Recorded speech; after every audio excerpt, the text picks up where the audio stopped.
जय माताजी मित्रों। जो अत्यारे हवे ऋतु बदलाय एटले वातावरणमां फेरफार थवाथी शरीरमां रोगो आवता होय छे, एटले के शरदी कफ आ बधुं वधारे थतुं होय छे। तो आपणे आज एवा नवा नवा विडियो आपणे जाणवाना छे के जेनाथी आपणने खूब ज फायदो थशे अने गृहिणीने पण ए खूब ज उपयोगी थशे। तो आपणे आ रीतनुं एक सरस मजाना नागरवेलना पान लई लेवाना छे। मारे बाळको नाना छे एटले मैं पान सेज नाना आकारना पसंद करेला छे अने मारी वाडीमां ज छे एटला माटे। तो मोटा व्यक्ति लेता होय तो मोटुं पान लई शके छे। तो आनी उपर हवे आपणे थोड़ोक गोळ मूकवानो छे।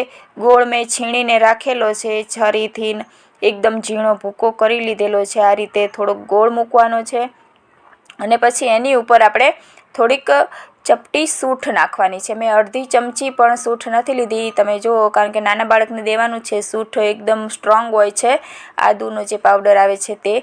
अने उपर पाछो आपणे आदुनी एक स्लाइड्स पण मूकवानी छे। एटले आदुनी एक स्लाइड आपणे मूकी दीधी छे, गोळ मूक्यो अने सूंठ मूक्युं अने नागरवेलनुं पान। आ बधी ज वस्तुओ खूब ज गरम छे अने आयुर्वेदनी दृष्टिए शरीरने खूब ज उपयोगी छे। कोई दवा लेवानी जरूर नहीं पड़े।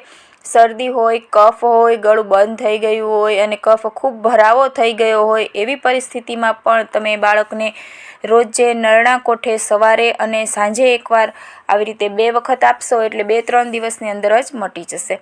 હવે આપણે બીજું જોવાનું છે કે અત્યારે શિયાળાની સિઝનમાં આદુ સારા પ્રમાણમાં આવે છે તો એને સ્ટોર કરી લેવું જોઈએ। તો કઈ રીતે સ્ટોર કરશું તો આપણે 1 વર્ષ સુધી સાચવી શકીએ? તો ચાલો જોઈએ। તો આદુને આ રીતે આપણે કોઈ પણ માટીમાં, ખેતરની વાડીની માટી લઈ અને કોઈ પણ મોટા વાસણની અંદર ઝાઝા પ્રમાણમાં તમારે સાચવવું હોય તો મોટું વાસણ લેવાનું અને આ રીતે માટીની નીચે દબાવીને એને રાખવાનું છે, જેથી આ આદુ છે એકદમ કોરું ને કોરું જ રહેશે અને એમાં ચીકાશ પણ નહીં આવે અને ખરાબ પણ નહીં થાય, તાજું ને તાજું જ રહેશે।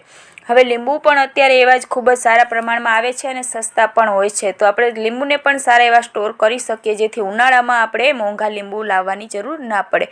તો આ રીતે આપણે ફ્રીજમાં ડાયરેક્ટ જ નહીં મૂકી દઈએ જબલું, પણ આ રીતે પસ્તીના નાના ટુકડા કરી એક લીંબુ એક પસ્તીના ટુકડાની અંદર વીંટળી અને પછી આપણે આ રીતે ડબ્બાની અંદર મૂકશું અને એરપેક ડબ્બો રાખવાનો, જેથી એમાં બહારની હવા ન જાય અને પછી ડબ્બાને આપણે ફ્રીજમાં રાખશું તો ઉનાળાની સિઝનની અંદર લીંબુનો આપણે ભરપૂર ઉપયોગ કરી શકશું। જ્યારે મોંઘા લીંબુ હોય છે ત્યારે આપણને ખૂબ ઉપયોગી થાય છે।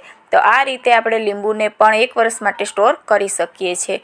હવે જ્યારે આપણે મીઠાઈ જેવી વસ્તુઓ અને ગળ્યેલી વસ્તુ બનાવવાની હોય અથવા તો ચાની અંદર પણ ઘણા એલચીનો ઉપયોગ કરીએ જ છીએ, તો એલચીને એમનામ જ દળવામાં આવે તો એ સરખી દળાતી નથી, અથવા તો આપણે ફોડીને ચાની અંદર એના બીજ નાખીએ તો એના ફોતરા નકામાં વેસ્ટ થઈ જતા હોય છે અને મોંઘી એલચી હોય છે તો આપણને એ ગમતું નથી। તો આપણે આ રીતે એને ગ્રાઇન્ડ કરશું તો એ ઝડપથી ગ્રાઇન્ડ પણ થઈ જશે, સરસ મજાનો પાવડર એનો બની જશે અને ફોતરા પણ સરસ એવા યુઝ થઈ જશે, એનો પણ સારો એવો સ્વાદ આવતો હોય છે, એ પણ નકામાં જશે નહીં। તો આપણે આ રીતે એની અંદર થોડીક ખાંડ નાખી અને મિક્સરની અંદર એને ફેરવી લેવાની છે, જેથી સરસ એવો પાવડર તૈયાર થઈ જશે અને કોઈ પણ વસ્તુની અંદર આ પાવડર આપણે જેટલા પ્રમાણમાં જોઈએ તે પ્રમાણે નાખી શકીશું। તાત્કાલિક આપણે એલચી ફોડવા બેસવાની કે એનો ભૂકો કરવાની જરૂર પડશે નહીં અને સરળતાથી આપણું કામ ઝડપથી જ આગળ લઈ જઈ શકીએ છીએ। તમે જો એકદમ મસ્ત અને ખૂબ જ સરસ એવો પાવડર બનીને તૈયાર થઈ ગયો છે। હવે આપણે ખૂબ જ જૂની એવી પદ્ધતિથી રીંગણાનું ભરથું બનાવવાનું છે। આવી રીતે રીંગણામાં ચેકા મૂકીને આપણે એમાં લસણની કળીઓ ફસાઈ દીધી છે, એટલે સાથે સાથે લસણ પણ શેકાઈ જશે। હવે આપણે ચૂલો તૈયાર કરી લેવી અને પછી આપણે બધું સરસ ગોઠવી દઈએ। જો મેં આ રીતે ચૂલો તૈયાર કર્યો છે, નીચે પણ બળતું કર્યું છે, એની ઉપર રીંગણા મૂકેલા છે અને એની ઉપર આવી રીતે સાંઠી ગોઠવીને આડી ઊભી એની ઉપર મેં ટમેટા અને મરચાં તીખા લાલ અને દેશી ગોળ ટમેટા છે એને મેં શેકાવા મૂકી દીધા છે। આ બધી વસ્તુ તમે શેકેલી રીંગણાની અંદર મિક્સ કરશો, રીંગણા શેકાઈ ગયા પછી, તો રીંગણાનું ભરથું જે છે સ્વાદિષ્ટ બનશે અને ઉપરાંત એ રસાદાર પણ એવું સરસ થશે। રીંગણા અને ટમેટા જ્યારે શેકાઈ જાય છે ને ત્યારે એનો સ્વાદ અલગ જ આવે છે, એટલે ગમે ત્યારે તમે રીંગણાનું ભરથું કરો તો શેકીને નાખશો તો ખૂબ જ જો ટમેટા અને મરચાં એવું સરસ મજાનું શેકાઈ ગયું છે મસ્ત જ, અને આમાં રીંગણા શેકાઈ રહ્યા છે। એક રીંગણું તો શેકાઈ જવા આવ્યું છે અને આ બીજા રીંગણા સરસ મજાના શેકાય છે।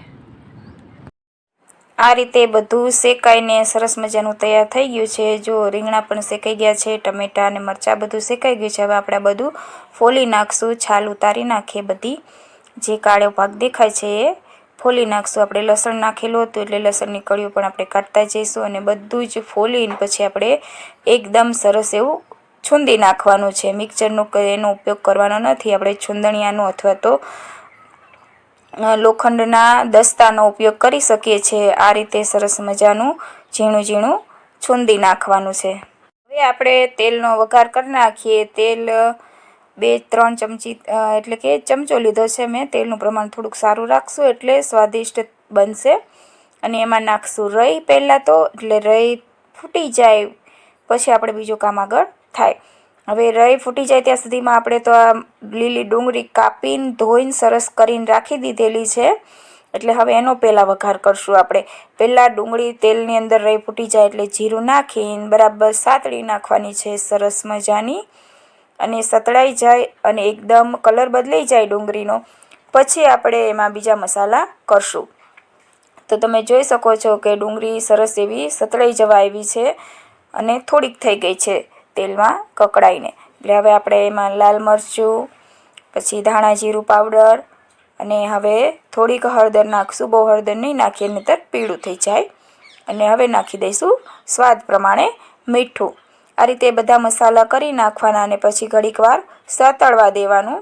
સતળાઈ જાય ઘડીક વાર ત્યાર પછી આપણે જે છૂંદીને તૈયાર કરેલું છે રીંગણાનો છૂંદો એ બધો આમાં મિક્સ કરી દેવાનો છે। આ રીતે બધું જ એમાં હવરે નાખીને ઘડીક વાર માટે આપણે પાછું એને સાતળવાનું છે, એટલે ડુંગળીનું જે મસાલો છે એ અને રીંગણાનો છૂંદો બધો સરસ એવો મિક્સ થઈ જશે। તમે જોઈ શકો છો કે આવી રીતે સરસ મજાનું ભરથું બનીને તૈયાર થઈ ગયું છે અને ખૂબ જ સરસ સુગંધ આવે છે અને એવું જ રસાદાર સરસ મજાનું થયું છે। બાજરાના રોટલો, છાશ ને આ બધું સાથે ખાવાની ખૂબ મજા આવે। હવે આપણે બાજરાના રોટલા કરવાનું ચાલુ કરી જ દીધું છે, એટલે હવે ફટાફટ બાજરીના રોટલા ગરમા ગરમ બનાવી નાખીએ। જો આપણે માટીની તાવડી ઉપર જ રોટલો બનાવવાનો છે। તો આવો સરસ મજાનો રોટલો મેં હાથેથી ન જ ટીપી અને મૂકી દીધો છે તાવડીમાં અને બની ગયો છે સરસ મજાનો બાજરીનો રોટલો। ફૂલીને કેવો સરસ મજાનો દડા જેવો રોટલો થયો છે। તમે જો ફૂલાણો છે પણ એવો જ સરસ, અને આપણે એને સહેજ ખરખરો એટલે કે સહેજ વધારે સહેજ લાલાશ પડતો ભાગ એને દેખાવા માંડે એવો આપણે કડક કર્યો, એટલે એમાં ઘી ચોપડીને ખાઈએ ને ત્યારે ખૂબ જ સરસ મીઠો એવો લાગે છે। મિત્રો, હવે આપણું રીંગણાનું ભરથું દેશી સ્ટાઇલ્સથી બનીને થઈ ગયું છે તૈયાર સરસ મજાનું। તમે જુઓ કેવું સરસ મજાનું ભરથું બન્યું છે અને ખાવામાં પણ એટલું જ સ્વાદિષ્ટ બન્યું હોય, કારણ કે આપણે દેશી ટમેટા શેકીને નાખ્યા છે। અને રોટલા છે બાજરાના, ઘી ચોપડેલા દેશી ગાયનું મસ્ત, દેશી ગાયની આપણે છાશ છે, સાથે ગોળ છે અને પાછા ઉપરથી આપણી ઘરની વાડીના મૂળા છે, આપણા ફળિયામાં ઉગાવેલા છે સરસ મજાના ઘરની વાડીના દેશી મૂળા છે, દૂધ જેવા સરસ મજાના। આ બધું ખાવાની ખૂબ જ મજા આવે છે। આવી દેશી થાળી જમવાનું મળી જાય તો ખૂબ આનંદ થઈ જાય છે અને ભરપેટ ખૂબ સરસ એવું આપણે જમી શકીએ છીએ।